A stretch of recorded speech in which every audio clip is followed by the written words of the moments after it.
Hey everybody, today is August 23rd, and there's a loud frickin' weed whacker outside of my apartment. That's great. Frickin' love that. I'm sipping a coffee, and I'm doing a podcast. Isn't that crazy? That's frickin' nuts. Who does podcasts? Everyone. You know what really did it for me to actually do this podcast is I was watching that show, Hot Ones. If anyone's ever seen that, it's the one where people eat hot wings while they're answering questions. Which, by the way, sounds really fun to me. I love spicy stuff, and I know that obviously goes beyond any kind of spiciness I've probably had before. But I think I'd have a lot of fun, a lot of painful fun.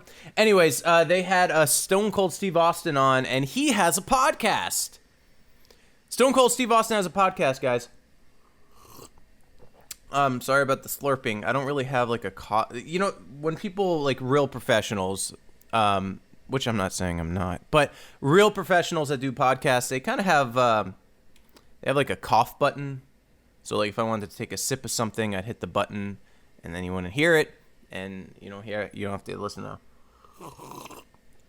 But guess what? It's the morning, and I have my coffee. Okay. Anyways, what was I talking about? Oh, it's Stone Cold Steve Austin has a podcast. I heard Conan O'Brien has a podcast, and I was like, why doesn't Robert Dunn have a podcast? Oh wait, because no one knows who Robert Dunn is. But that's okay.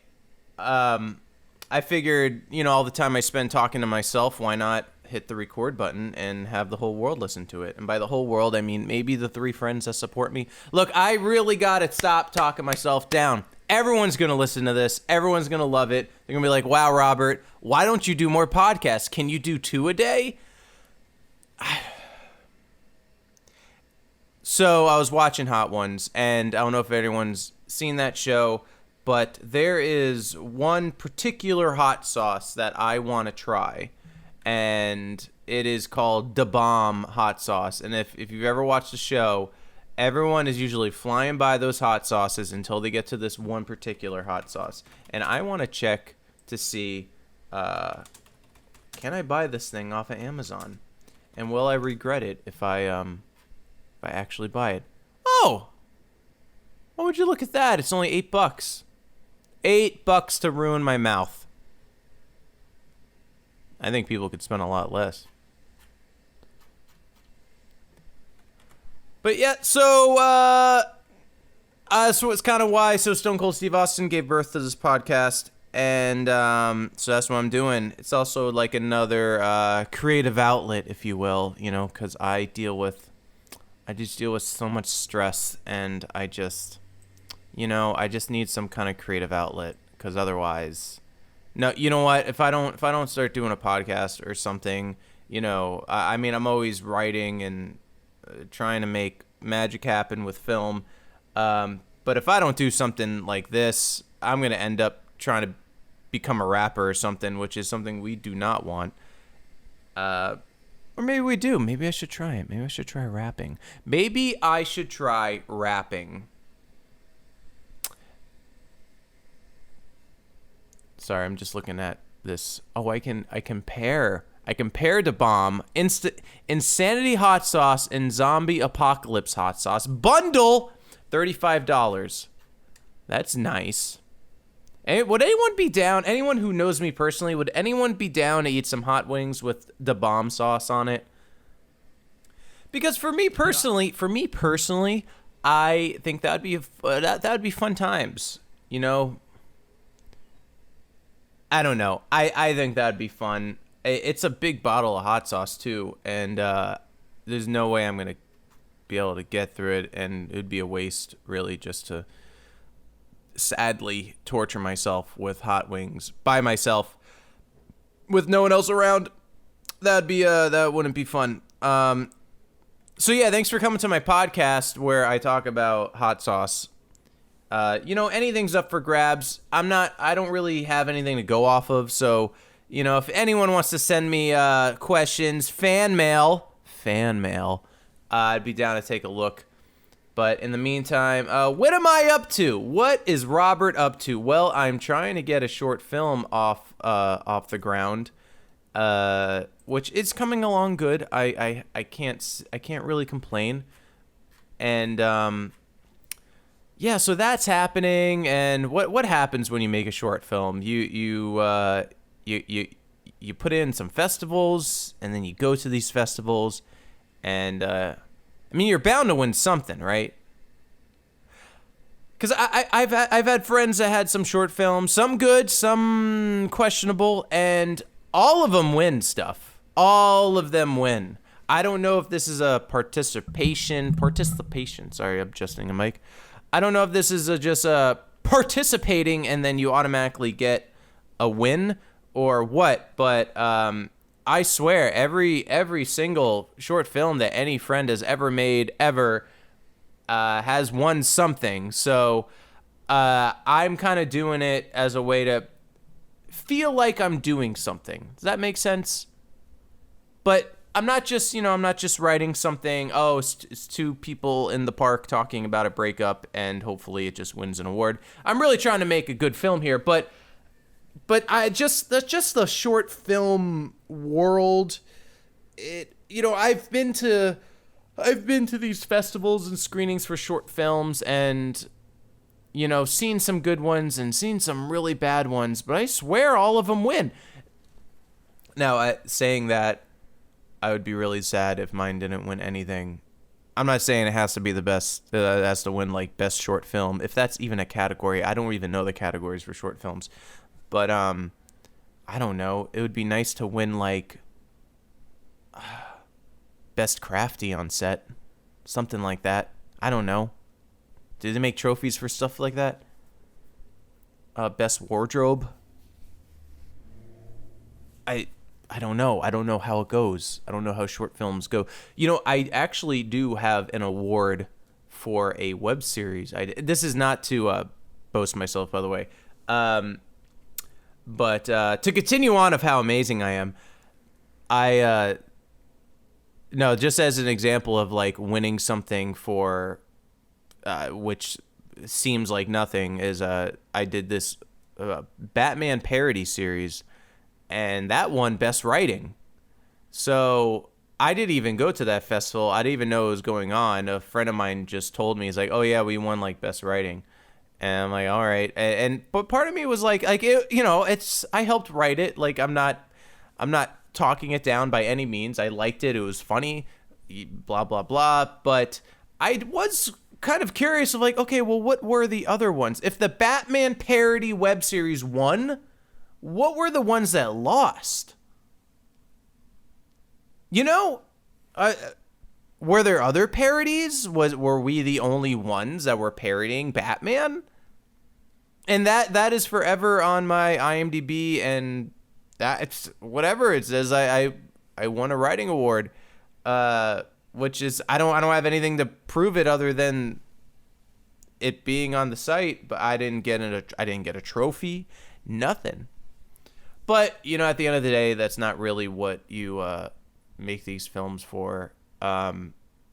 Really, awards to me are kind of like an acknowledgement that you did something at all.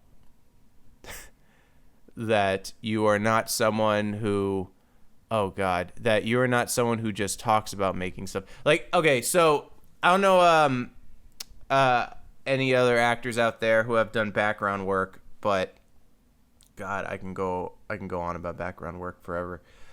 But has anyone ever sat with those groups of people that are usually actors, and you get that boost of inspiration when you come up with that idea of, hey, let's all make something.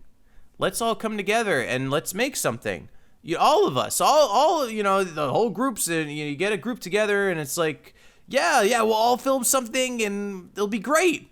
And then what ends up happening? No one does anything because you guys are all actors. No one wants to write a script. No one wants to. The big question is, who has a camera? Oh, my buddy. My buddy Chad has a camera. I bet he'd let us use it. And then maybe you get this little camera, and then no one wants to write a script because everyone wants to just be an actor in it. Who's the lead? Oh my God, that's a big question. And then the film never gets made. So, you know what? Kudos to the people that get an award for, like, I don't know, the Ted Smith Awards of film, whatever, the Humpty Dumpty Awards of film, and they have a little plastic trophy and it says, hey, you made a film, here's a trophy. Good, you know what? Really, my hat's off to you, because it takes a lot of work to get stuff going, as I've been discovering.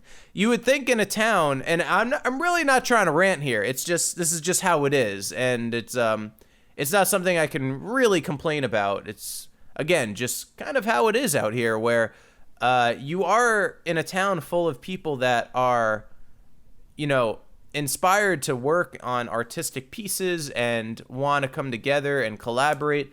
But at the end of the day, it's still hard to gather all these people to go together and make things on a nothing budget. It's just hard out there. So when I do hear about people like, oh, hey, we got audience choice and award and whatever, for real, like, it's pretty incredible. Like, some people might look down on that or not think it's that great, but it kind of is. And so yeah, my hat's off to you guys. But enough about the film industry. What happened? So I'm back in the fitness game. Speaking of fitness, I've been doing a sugar-free diet for this week. I kind of had a rough time a few weeks ago, and by rough time I mean I ate a lot of ice cream. I have this low-carb ice cream bar. It's vanilla ice cream covered in hot fudge, and I ate 5 or 6 of them. Now, granted, it was okay because it was low carb, but you know what? No one should be eating a whole box of ice cream bars. No, it just, I understand it shouldn't happen, and I felt so disgusted that I decided, you know what? I'm just gonna do a sugar-free week. Put myself through hell and have a sugar-free week. And you know what? I've been killing it. I have been killing the game. It's been awful. And I'm going to, my last day is Saturday, which is in 2 days, which is, by 2 days, I mean tomorrow. So tomorrow is my last sugar-free day, and then I'm breaking it on Sunday because I'm going to brunch. I'm going to brunch in Calabasas. I'm going to this cute little place in Calabasas, and it's like a buffet, and I'm sure they'll have dessert, and it's going to be mimosas with orange juice, and it's going to be great. And I'm going to break it then, and maybe I'll have some ice cream later that day. Maybe I'll do a full relapse and erase all the progress I made. Maybe I'll do that. That's fun. But no, I don't know if I'll ever do this again. It's pretty awful. I'm going to adjust my mic for a second. My mic is slowly dipping, and I notice like I'm talking into my crotch. Okay, so yeah, I remember I've done crazy things that I thought worked for like health. I remember one time I did a juice cleanse, and you know what? All those freaking hippie people that are like, I just made me feel better. I just felt rejuvenated and my skin was like so nice, and fuck you, man. That was the most awful experience I ever had. That juice cleanse, I did a 3-day juice cleanse, and I bought like $100 worth of juice, and I drank it all, and I felt, the best way I can describe it is I feel like I know what it feels like to be a vampire. Because, vampires, they have all these cool powers, and they're dead, but, they're alive forever. And, but they always seem to complain about how awful it is. And it's like, oh, being the undead, it's torture every day. That's how it felt. I felt like I was the undead. Like I was alive, but I died. If that makes sense. I just felt that everything was drained out of me. I didn't feel like a person, and my mental state was awful. I couldn't stop thinking about how awful I feel all the time. So these people that go on for a juice cleanse for 30 days, I don't know how they do it. First of all, I don't know how you make that much juice. That's, oh my God. But on top of that, I don't know how anyone would go past 3 days. I really don't. I tried. I don't knock it till you try it. But I tried it, and it was pretty fucking bad. I hated it. I'm never doing it again. Ever. I'd rather, I don't know, maybe it was something about the juices or something. Ugh, no, I'm sorry, I can't. I'd rather fast. No, I take that back. I actually did a fast too. That's another thing I did. Oh, the things we do to be in shape and for society to accept us. The things we do. So I did a fast. I did a 24-hour fast, and that was bad. I went to sleep with my stomach hurting. Oh, dude, it just sounds so bad when I talk about it. It is so awful. Don't do fasting. Well, okay, so the fasting I have done that I do like is the 16/8 fasting, where whenever you stopped eating at night, you count your sleep and you count during the day until you hit 16 hours, and then you start eating. That actually helped me because it prevented me from like overeating, because when I hit the 16, I just was able to eat something small, and I felt, not only did I feel great, but I was full, like off of almost nothing. So I'd recommend that, but man, those 24-hour fasts, dude, just don't. You know, you gotta just love your body. You just gotta love your body. You gotta love who you are, because only you can be the best you. Which is a given. Who else could be a better you? No, but like for real, who else could be a better you? Because no one can be you. So clearly, even if they were you for a day, they couldn't nail like being, I don't know. It's just a dumb saying. Only you could be the best you. Of course, because no one else can. No one else can be me. And you listening, no one else could be you. Like, literally, no one else could be you. So when you try to be the best you, you're also being the worst you. It's look, I get the inspirational saying. I get it. But some of these sayings, I don't know. It's kind of like these Instagram influencer hashtags. Like it's some of the advice is so general. It's kind of the just be happy advice. Just be happy. Like why don't you just be happy? Here, let me see if I can find there's a few people I know that are really pushing that influencer game. Oh my God, I can't even remember who they are. These are people I know and have met in person, and I can't remember their name. Is that bad? I feel like that's bad. Yeah, I have no idea. I'm trying to look up someone, and for the life of me, wow, I can't remember their name. That's bad. That's bad. There are people I know in person, and then I'm like, oh, I should message them, and then I realize, oh, I don't know their fucking name. I don't even know how to look them up on Facebook. So what I end up having to do is I'm like, who do I know that knows that person? Oh, this person. Oh, well, what's their name? Who knows that person? I think, oh, yeah, Kevin. Kevin knows that person. Okay, they're mutual friend there. Oh, his name was Corey. I remember him. I'm the worst with that. Wow, have I been talking almost 20 minutes? Well, I am. You know what?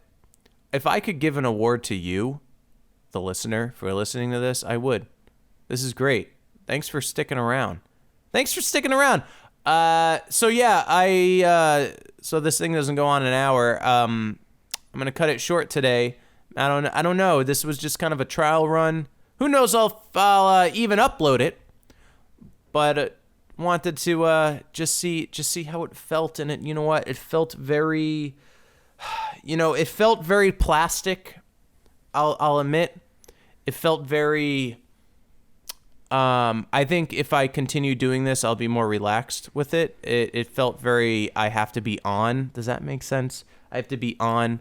It's kind of like I've tried to do YouTube shows before, and the thing that's really hard.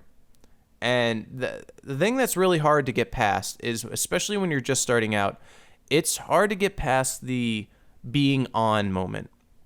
When that record button is hit, you feel like you almost have to be a different person. And I think that's why we fall into hey guys, what's going on? Today no one really talks like that.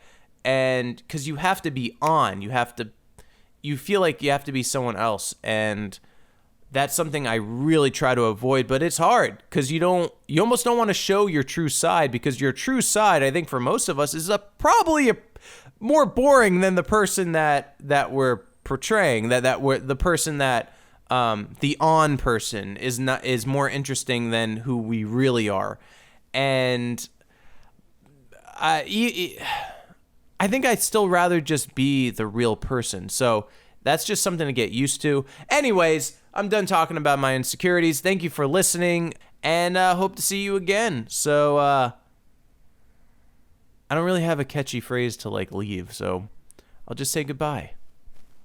Bye!